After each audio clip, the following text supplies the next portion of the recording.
بسم اللہ والصلاۃ والسلام علی رسول اللہ۔ ایک سوال ہمارے پاس ہے کہ رکاز سے کیا مراد ہے اور خمس اس سے کیا مراد ہے؟ دیکھیں، رکاز کہتے ہیں کہ جو زمین میں دفن شدہ چیزیں ہوتی ہیں نا، ان کو رکاز کہتے ہیں۔ جیسے زمین سے بعض اوقات سونا، چاندی، تانبا، پتر ملتا ہے، تو اس کو رکاز کہتے ہیں۔ زمین سے دفن شدہ ہونے والی جو ملنے والی چیزیں ہوتی ہیں ان کو رکاز کہتے ہیں۔ تو اس میں اگر کسی کو زمین سے کوئی سونا چاندی مل گیا تو اس کا جو پانچواں حصہ ہوتا ہے نا، اس کو خمس کہا جاتا ہے۔ پانچواں حصہ یہ نبی کریم علیہ السلام اور آپ کی اہل بیت کے لیے اس کو خمس کہا جاتا ہے۔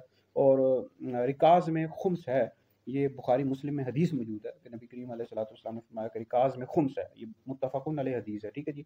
تو باقی تو پانے والے کا ہوگا، یا جیسے گورنمنٹ کو کوئی سونا چاندی مل گیا تو وہ تو سب حکومت کا ہے۔ باقی جو پانچواں حصہ ہوگا اس میں خمس ہے، مطلب یہ نبی کریم علیہ السلام کی اہل بیت کے لیے ہے، ٹھیک ہے، آپ علیہ السلام کی رشتہ داروں کے لیے ہے، قرابت داروں کے لیے ہے، تو اس میں خمس ہے اور یہ دیا جائے گا، ٹھیک ہے جی۔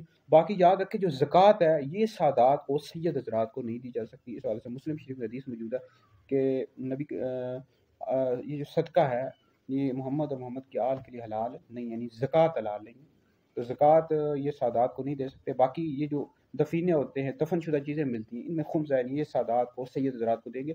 اب بدقسمتی یہ ہے کہ کئی چیزیں ایسی مل جاتی ہیں، اب ہماری حکومت ہے وہ سادات کو ان کا حصہ ہی نہیں دیتی، ان کو دینا چاہیے بھائی۔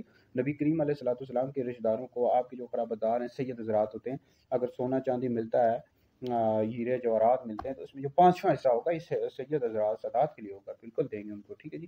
تو یہ دینا چاہیے، اس کے لیے علماء کو آواز بھی اٹھانی چاہیے بھائی۔